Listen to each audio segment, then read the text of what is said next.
Assalamualaikum teman-teman. Masih di seputaran Surabaya, masih dalam rangka wisata heritage Surabaya. Ini kita ada di Jalan Penilih Gang 7. Gang 7. Ada yang namanya Museum HOS Cokro Aminoto. Ini salah satu destinasi wisata sejarah yang berupa rumah yang dulunya pernah ditinggali oleh HOS Cokro Aminoto. Yuk, biar lebih lengkap, yuk kita masuk aja ke dalam teman-teman.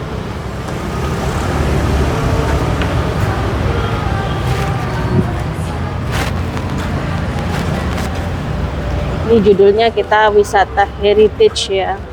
Dan ternyata benar-benar Surabaya ini kota pahlawan, kota sejarah. Di sini segala macam ada Mbak Lala ya. Wow. Bangunan-bangunan kayak zaman Memang dulu banget. Peneleh itu tempatnya itu Mbak Usi. Bangunan-bangunan yang masih tempo-tempo dulu lah ya. Nah, ini ya. Ini ada bacaannya di sini nih. Oh,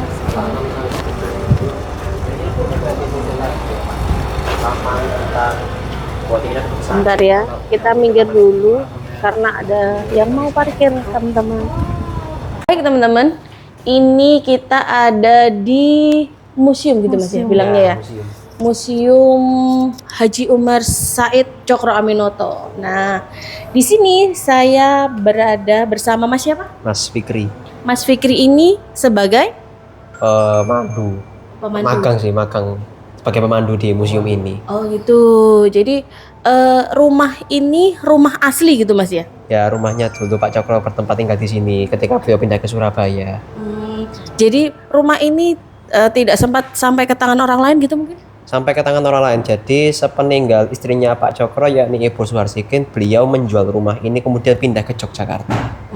Terus diresmikannya ini sebagai museum itu mulai tahun berapa? Tahun 2017 seperti yang ada di plakat sebelah sini oleh Bu Risma. Oh iya, kalau ini diresmikan oleh Bu Risma. Kalau rumah Soekarno tadi kan sudah Bapak Eri Cahyadi ya. Untuk rumah ini Mas, masih asli seperti dulu? Sudah ada renovasi, Ibu. Sudah ada renovasi. Jadi lihat dari orang tua memang kayak gini, kemudian yang di sebelah sini dan sana itu dulunya kamarnya anaknya. Lalu kemudian segala perabot yang di sini adalah replika. Oh, replikanya. Yang asli. Bukan asli, cuman mirip ya, mirip Bisa persis. dibilang demikian. Lalu kemudian di bagian belakang itu seharusnya masih ada ruangan lagi, namun ketika rumah Pak Cokro pindah, rumah ini dijual, yang belakangnya itu dihibahkan ke Muhammadiyah. Oh, jadi oleh pemilik setelah Pak Cokro dihibahkan ke Ketika Pak Cokro mau pindah, dijual dulu rumahnya sama dihibahkan tanahnya. Sebelum pindah, rumahnya dijual, terus sebagian tanahnya dihibahkan gitu ya. Ya. Dulunya di sini tempatnya para tokoh-tokoh pergerakan nasional mungkin ya. Bapak Soekarno pernah di sini juga berarti ya? Iya, Pak Soekarno sini ngekos. Oh, ngekos di sini? Iya. Terus pahlawan-pahlawan yang lainnya tuh dulu belajar ngekos di sini juga atau gimana nih judulnya? Jatuhnya emang ngekos juga, namun tokoh-tokohnya tersebut ada banyak. Yang terkenal itu selain Pak Soekarno juga ada Kartosuwiryo, Semaun, Alimin dan Musuh. DITI itu. Oh, jadi tokoh semua ya itu berarti ya di sini ya? Tokoh bangsa, baik itu tokoh bangsa yang kita anggap sebagai pahlawan maupun sebagai pemberontak di kemudian hari. Ada yang sebagai pemberontak teman-teman. Yang siapa tadi Mas namanya? Kartosuwiryo, Semaun, Musuh dan Alimin. Oh, itu Musuh itu dulu juga pernah di sini ya.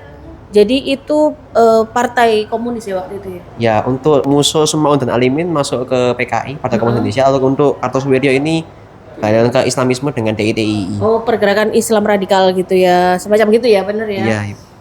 Jadi rumah ini masih bagian dari sejarah. Mungkin teman-teman kepingin tahu, kepingin lihat, kita keliling dulu. Makasih ya Mas. Yuk kita keliling. Jadi memang tempatnya enggak gede banget ya teman-teman ya. Yang ada di sini mohon jangan kayak kursi, jangan dibuat duduk.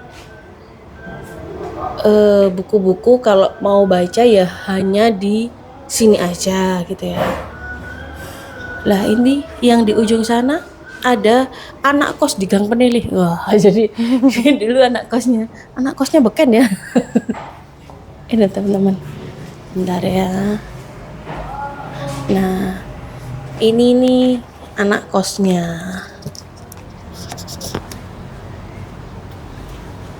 Tadi yang diceritakan sama Mas pemandu di depan. Ah, ini ada Kertosuwiryo, berstatus sosial tinggi, senior kalangan priai, jabatan mantri. Oh, ini ada ceritanya panjang di sini. Terus ini ada foto Alimin. Nah, bergabung dengan Budi Utomo saat pemunculan Syarikat Islam, lebih jelas perlawanannya dengan politik pemerintah kolonial. Ini terus ini tentang Muso, pejuang radikal, badannya gempal, parasnya kukuh. Ia dikenal pemberani, pintar bicara, bahasa agresif dan lugas. Banyak ini cerita-ceritanya. Terus ini Semaun, terus ini Semaun dan Darsono. Nah, itu tadi cerita yang ada anak kosnya itu calon presiden Mbak Lala. Anak kosnya presiden, tau nggak sih?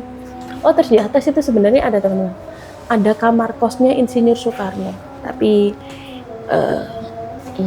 kalau ke situ harus lepas alas kaki dulu juga ya. Sebentar. Lepas sepatu, Mungkin Mbak. kalau pas lagi ngekos di atas semua gitu ya Mbak Usi ya. Iya, Gerombol jadi satu mungkin ya. tahun itu. Tahun itu Masih lah. tahun 20-an.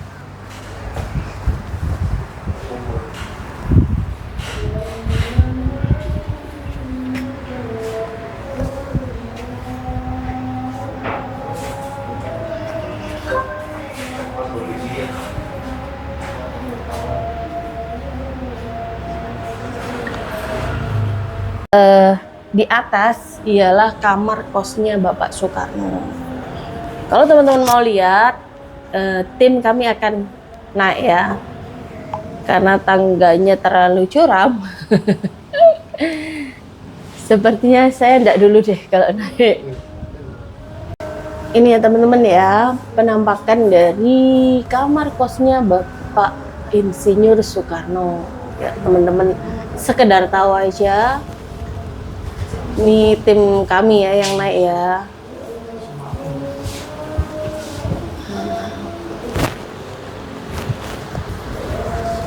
Jadi kamar kosnya ada di lantai 2.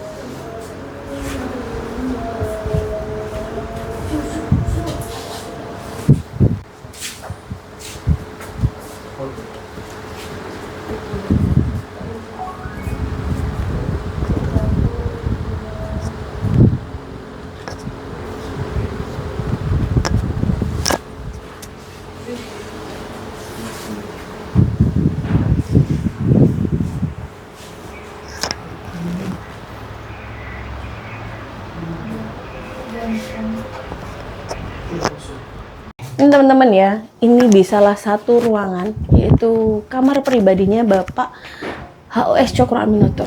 Ini dia penampakannya guys. Kalau zaman-zaman dulu gini ya, Iya, menghindari dari serangan-serangan nyamuk. bener banget. Yang belum tahu kepanjangan HOS itu ternyata Haji Umar Said. Wah, saya kira HOS itu dulu apa gelar gitu ya, kayak SPD apa gitu, ternyata bukan. Itu singkatan teman-teman. Nah ini ada foto-foto atau gambarnya. Wow, ada pecinya juga Mbak Usi. Iya. Makamnya di mana tuh? Ini mana nih ya? Oh, tanya. Pahlawan Islam yang utama. Nanti kita tanya. Dimakamkan di mana? Nanti kalau kita sudah tahu dimakamkannya di mana, kita akan usahakan ke sana, gitu ya. Jadi ini tahun 1931 itu Bapak Cokro sudah mulai sakit-sakitan. Oh, ini Krakatau.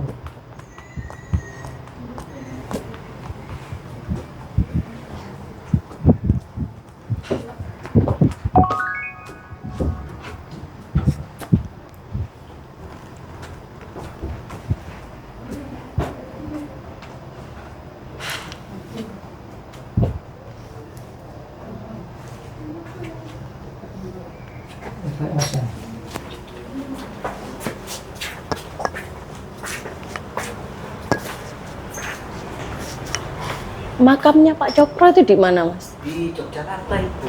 Jogja. Oh, Jogja, Pak. OTW. Jogja mana? Kurang paham ya. Tapi di Jogja ya makamnya ya.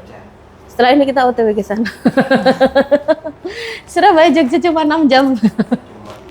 Cuma 6 jam. cuma 6 jam tapi total. Berhubung ini weekend, nah kita pending dulu ya. Jogja macet kalau Sabtu Minggu.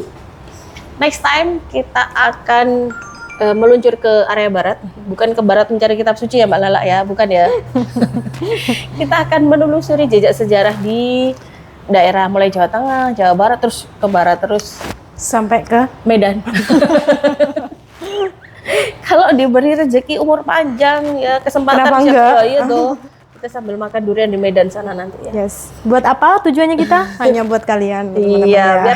biar teman-teman tahu wisata religi, wisata sejarah, wisata kuliner, dan wisata yang viral-viral gitu ya. Benar. Kalau kalian mau request, Mbak, kesana dong, explorein semisal Jawa Tengah, explorein Semarang, mana boleh.